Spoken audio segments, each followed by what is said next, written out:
On April 26, 1986, Reactor number 4 at the Chernobyl Nuclear Power Plant exploded during a late-night safety test. Within seconds, the reactor building was torn apart and the nuclear core was exposed to the open air. But the explosion wasn't a nuclear bomb. Instead, it was the result of a dangerous reactor design, unstable operating conditions, and a chain of mistakes. To understand why it exploded, you first need to understand how a nuclear reactor works. Inside the reactor are fuel rods filled with uranium. When uranium atoms split, they release heat and neutrons. Those neutrons hit other atoms, causing them to split as well. This creates a chain reaction that produces enormous heat used to boil water into steam. The steam spins turbines connected to generators, producing electricity. To keep the chain reaction from running out of control, reactors use control rods. These rods absorb neutrons and slow the reaction down. When rods are inserted deeper into the reaction slows. When they are pulled out, the reaction becomes stronger and produces more heat. The reactor at Chernobyl was a Soviet design called an RBMK reactor. It used graphite blocks to help keep the chain reaction going and water to cool the fuel rods. This design allowed it to produce a large amount of electricity, but it also created a dangerous property that most other reactors did not have. In most nuclear reactors, if cooling water turns into steam bubbles, the nuclear reaction slows down automatically. But in the RBMK design, steam bubbles actually made the reaction stronger. This happened because water absorbed some neutrons. When water turned into steam, fewer neutrons were absorbed, allowing the graphite to push the reaction faster. Scientists call this a positive void coefficient. It meant that when steam formed inside the reactor, the power could increase instead of stabilizing. At high power, this effect was manageable, but at very low power levels, the reactor could become extremely unstable and unpredictable. On the night of the accident, engineers were preparing a safety test. They wanted to see if the turbine could continue generating electricity briefly after the reactor shut down. If the turbine kept spinning long enough, it could power the cooling pumps until backup diesel generators started. However, delays pushed the test late into the night. During these delays, the reactor power dropped far lower than planned. Running the RBMK reactor at very low power was dangerous because the reactor became unstable and difficult to control. Another problem also appeared inside the reactor: xenon poisoning. Xenon 135 is a gas produced during nuclear reactions. It absorbs neutrons extremely well and acts like a brake on the chain reaction. Because the reactor had been running at low power for a long time, xenon built up in the core and prevented power from rising normally. To overcome this xenon buildup, the operators began removing control rods from the reactor. Safety rules required at least 30 rods to remain inside the reactor at all times. During the test, far fewer rods were left in place, leaving the reactor with very little control over the chain reaction. When the test finally began, operators shut off steam to the turbines. This caused water flow through the reactor to decrease. With less water moving through the core, steam bubbles started forming inside the reactor channels. Because of the RBMK design, those steam bubbles increased the nuclear reaction instead of slowing it down. Power inside the reactor began rising rapidly. Within seconds, the operators realized something was terribly wrong and pressed the emergency shutdown button, known as a Z5. This button should have inserted every control rod into the reactor and stopped the reaction immediately. But the control rods had a dangerous design flaw. The tips of the rods were made of graphite.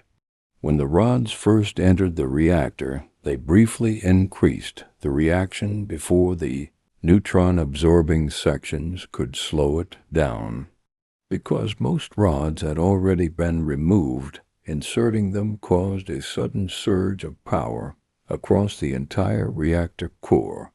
The reactor's power skyrocketed to dozens or possibly hundreds of times its normal level in just a few seconds. The extreme heat instantly turned cooling water into high-pressure steam. This pressure caused the first explosion, a massive steam blast that lifted the 2,000-ton reactor lid and destroyed much of the building structure surrounding the reactor. Moments later, a second explosion occurred.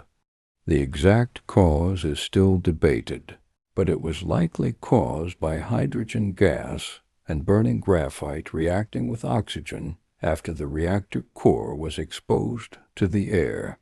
This second explosion scattered burning graphite blocks and pieces of nuclear fuel across the power plant. Some of the glowing blocks that firefighters later picked up were actually pieces of the reactor core itself. Firefighters arrived quickly and began putting out fires around the reactor building. They had no idea they were standing in extremely dangerous radiation levels. Many received severe radiation exposure while trying to stop the fires from spreading to other reactors. Radiation levels near the reactor were so high that many instruments could not measure them. Some radiation meters simply maxed out at their highest reading, which caused officials to underestimate how serious the disaster really was. Some plant managers even insisted the reactor core had not exploded. They believed a nuclear reactor could not explode like a nuclear weapon. While this was true in terms of nuclear detonations, they did not expect a massive steam explosion powerful enough to destroy the reactor itself. Meanwhile, radioactive smoke from the burning graphite fire rose high into the atmosphere. Radiation spread across Ukraine, Belarus, Russia, and eventually much of Europe. The nearby city of Pripyat continued normal life the morning after the explosion. Children went to school and people walked outside, unaware that radioactive particles were drifting through the air. The city was finally evacuated about 36 hours after the explosion. Nearly 50,000 residents left their homes believing they would return in a few days. In reality, the city was permanently abandoned. Inside the destroyed reactor, nuclear fuel melted from the extreme heat. The molten fuel mixed with steel pipes, sand, concrete, and other materials to form a strange lava-like radioactive substance called corium. This molten material flowed through parts of the building before cooling and hardening. One famous formation is known as the elephant's foot. When discovered months later, it looked like a large wrinkled mass of hardened radioactive lava. When it first formed, the elephant's foot was one of the most radioactive objects on Earth. Standing near it for just a few minutes could deliver a lethal radiation dose. To stop the reactor fire, helicopters dropped thousands of tons of sand, lead, clay, and boron onto the burning core in an attempt to smother the fire and absorb radiation. Hundreds of thousands of workers known as liquidators were brought in to contain the disaster. Some had to clear radioactive debris from the reactor roof by hand because radiation destroyed the electronics of the robots sent in first. Later, a massive concrete and steel structure, known as the sarcophagus, was built around the destroyed reactor to contain the radioactive material.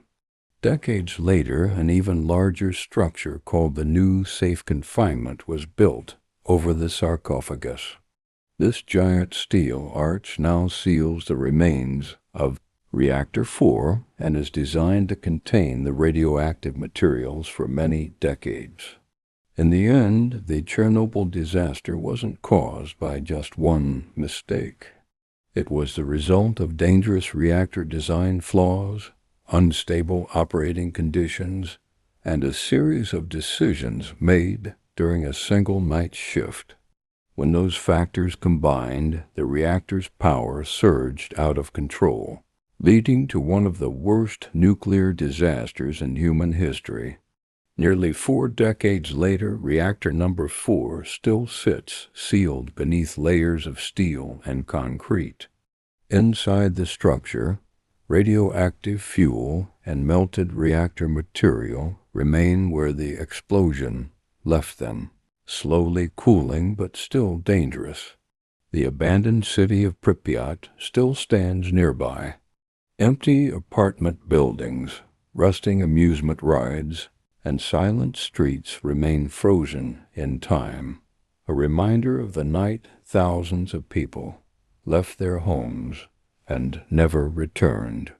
Chernobyl changed how the world thinks about nuclear safety. New reactor designs, stricter procedures, and international cooperation all grew from the lessons learned during that disaster. But the story of Chernobyl is also a reminder of something deeper. Complex technology, human decisions, and small mistakes can combine in ways no one expects. And sometimes the consequences can last for generations. If you found this story interesting, subscribe for more deep dives into real mysteries and historical events.